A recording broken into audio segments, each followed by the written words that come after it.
Hi friends, welcome to தமிழக tent கொட்டாய். இந்த வீடியோவை லைக் பண்ணுங்கள், ஷேர் பண்ணுங்கள், நம்ம சேனலுக்கு சப்ஸ்கிரைப் பண்ணுங்கள். ஹாய் ஃப்ரெண்ட்ஸ், இது short video on 27 years of தலைவர் நடித்த படையப்பா படம் வந்து இதே மாதிரி ஏப்ரல் 1999 வந்தது. அவர் படத்தை முதல்ல ப்ரீவியூ காட்சியில் கருணாநிதி பார்த்தபோது சொன்னார், இந்த படம் வந்து படையப்பா வந்து எல்லாரையும் உடையப்பா ஆக்கிடும் எதிரிகளை அப்படின்னு.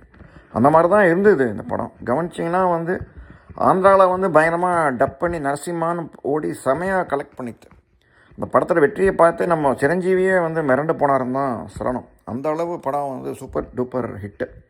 அதுக்கப்புறம் தான் ரஜினியை புகழ்னு பயங்கரமாக போச்சு. பாக்ஷாவில் வந்தால் கூட இந்த படம் தான் இந்த தலைவரோட புகழ் பெரும்பாலும் பரவிச்சு. இதில் இன்னொரு விஷயமும் அடங்கியிருக்கு. இந்த படம் பொறுத்த தலைவர் ஒரு பட்ஜெட்டை போட்டார் இந்த படத்துக்கு. சிவனு சம்பளம் இவ்வளோ சம்பளம் அப்படின்னு சொல்லிட்டு இது அலோகேட் பண்ணிட்டார். அந்த படம் கொஞ்சம் மிஞ்சிட்டு கிட்டத்தட்ட 1 கோடி கிட்ட சம்திங் படம் எக்ஸஸாக பட்ஜெட்டுக்கு குள்ளே ஆயிடுச்சு. என்ன காரணம் என்ன பார்த்தோம்னா நம்ம கேஎஸ் ரவிக்குமார் தான். கேஎஸ் ரவிக்குமார் பொறுத்தவரை தலைவர் அந்த காலத்திலே அவர் இது பிகினிங்கில் இருந்தபோது தலைவர் அவருக்கு பிரமிட் நடராஜன் சிபாரிசு பண்ணி படம் வாங்கி கொடுத்துருக்காரு. இவர் சிக்கனமாக படம் எடுப்பார், தனசெல்வம் வைக்க மாட்டாங்கன்னு சொல்லிட்டு அந்த முத்து படம் பார்த்துட்டு இது பண்ணியிருக்கார் தலைவர். ஸோ அதே மாதிரி இந்த படத்தையும் பார்த்தோன்னா தேவையில்லாமல் தண்ட செலவுலாம் பண்ணாமல் இவர் நம்ம கேஎஸ் ரவிக்குமார் சும்மா ஃபாரின் லொக்கேஷன் தேவை டூயட்லாம் கொண்டு போகாமல் டோட்டலாக மெட்ராஸ் மைசூர் இங்கேயே படத்தை முடிச்சிட்டார். ஸோ இந்த படம் நிறையா படம் மிஞ்சிச்சு.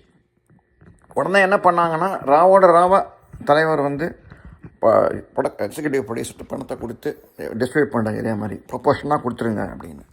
சப்போஸ் சம்பளம் ஒரு 10 லட்சம் 5 லட்சம் வந்ததுன்னா மீதி எவ்வளோ இருக்குமோ ஆர்டிஸ்ட்டு கொடுக்கணுமோ அதில் ப்ரொபோஷனேட்டாக ஒரு 50,000 அந்த மாதிரி கொடுத்து எல்லாருக்குமே ஓவர் நைட்டு பேமெண்ட் செட்டில்மெண்ட்டு வீட்டு கதவை தட்டி எல்லாருக்குமே பணத்தை அள்ளி கொடுத்தாரு தலைவரோட ப்ரொடியூசர்.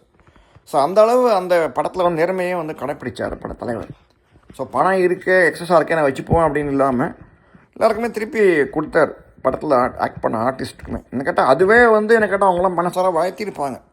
சரி, மனசார வாழ்த்தி படம் வரும்போது படம் சூப்பராக ஆகும். தலைவரோட விஷயத்தில் அதுதான் மெயின். மக்களோட இந்த வெறிச்சலை கொட்டிக்காமல் அவர் பண்ணுறது தான் டெஃபினட்டாக தலைவருக்கு புகழுக்கு நீடித்து நிற்குது. இந்த படமும் வெற்றி அடைஞ்சதுக்கு காரணமும் அதுதான் நம்ம நம்புகிறோம்.